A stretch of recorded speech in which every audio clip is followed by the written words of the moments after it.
The only sound in the cavernous, desolate warehouse was the soft, rhythmic rasp of cloth against wood.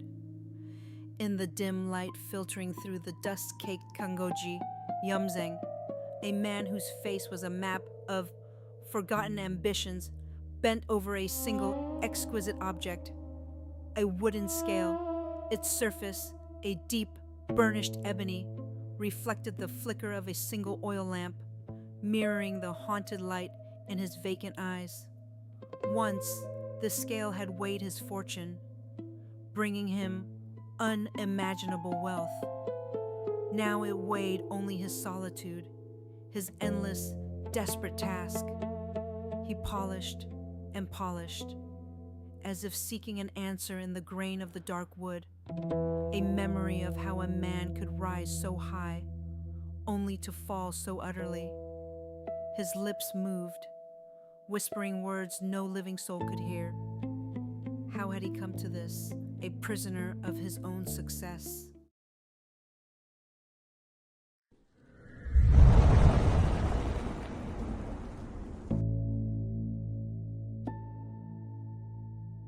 Before the whispers and the endless polishing, Yumseng had been a man of earnest ambition, struggling in the heart of Chungcheong province.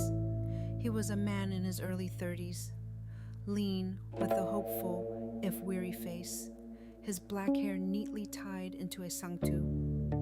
He wore a modest, indigo-dyed rami durumagi, always well-maintained, over a white jogori and baji.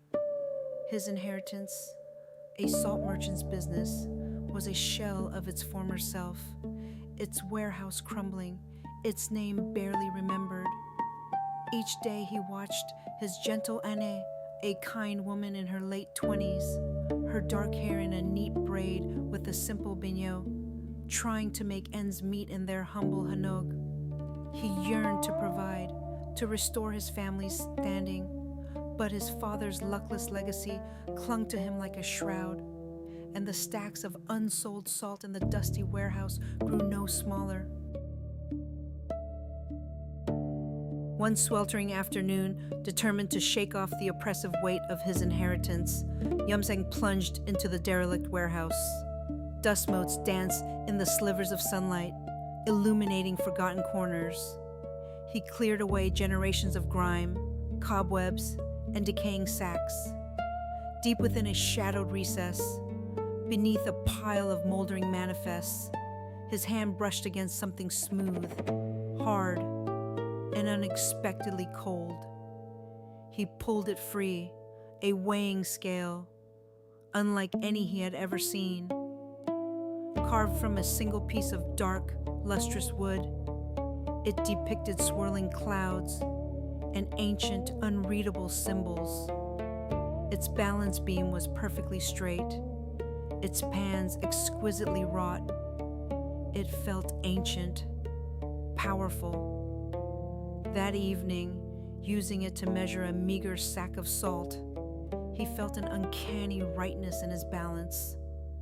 The very next morning, a wealthy merchant passing through Chungcheong by chance bought his entire paltry stock at an unprecedented price. A thrill, sharp and exhilarating, shot through Yumseng. Could his luck truly be turning? Indeed, his luck had turned spectacularly. Weeks became months, and Yumseng's business blossomed beyond all expectation. His warehouse, once barren, overflowed with premium salt. His hanog was soon renovated, its old thatched roof replaced with elegant giwa tiles. Yumseng, now confident in his prosperous blue silk durumagi and black gas hat, attributed his success to his own sharp mind, his shrewd dealings. Yet, as the wealth accumulated, so too did subtle strangeness. He sometimes heard faint whispers when alone in the warehouse, a low, guttural murmur that seemed to coil around the ancient scale. The scale itself, when left untouched, occasionally emitted a faint, resonant hum, a sound like a distant low bell. Once, he swore he saw a fleeting shadow, too tall, too quick, dart behind a stack of salt bags, reflected in the scale's polished surface. Yumseng, increasingly absorbed in his ledgers, dismissed them as exhaustion, a trick of the light. But his Aine, witnessing his late returns and growing absorption, felt a quiet unease bloom in her heart. The quiet unease of Annie was well-founded, for with each passing day, Yumseng grew colder, sharper, his ambition curdling into an insatiable hunger. He neglected his Aine, his family, seeing them only as distractions from the relentless pursuit of more. The scale, always near, always glinting, seemed to whisper directly into his mind, urging him to bolder, crueler acts, shortchanging buyers, exploiting struggling fishermen who supplied his salt, even undercutting loyal associates. Each transgression brought immense profit, each act justified by a chilling logic that felt both alien and undeniably his own. A pervasive coldness settled deep within his chest, spreading through his limbs. One moonless night, as he weighed a fraudulent shipment, a faint shadowy form, vaguely human yet utterly wrong, flickered behind the scale. Its eyes, unseen, felt like ice. A distinct voice, raspy yet compelling, spoke not to his ears, but directly into his thoughts. More, always more. He felt a part of himself, a warmth, a softness, being slowly, agonizingly consumed. The consumption was complete. One morning, a loyal, elderly fisherman, his face etched with hardship, came to Yumseng's warehouse, pleading for a fair price for his catch. Yumseng, eyes glittering with cold calculation, offered a pittance, barely enough for Saul. Anai, who had followed her husband, her face a mask of pleading worry in her cream jogori and green sima, stepped forward, begging him to reconsider. "He is suffering, my husband. Have mercy," she cried. Yumseng turned on her, his voice a harsh, unfamiliar rasp, dismissing her with a cruel wave of his hand. The scale, sitting on a nearby crate, seemed to throb with a dark, resonant hum. In its polished surface, Yumseng caught his reflection. But his eyes were too bright, his smile too wide, his features subtly distorted like a mask of his former self. A terrible realization dawned. He was no longer the master of his own will. The Dokkaebi, housed within the scale, was now the one truly weighing out his destiny, and he felt no fear, only a strange, compelling eagerness to obey. The compulsion became undeniable. Driven by the Dokkaebi's insatiable hunger, Yumseng began to defraud the very royal court, manipulating salt supplies, causing artificial shortages to drive prices sky high.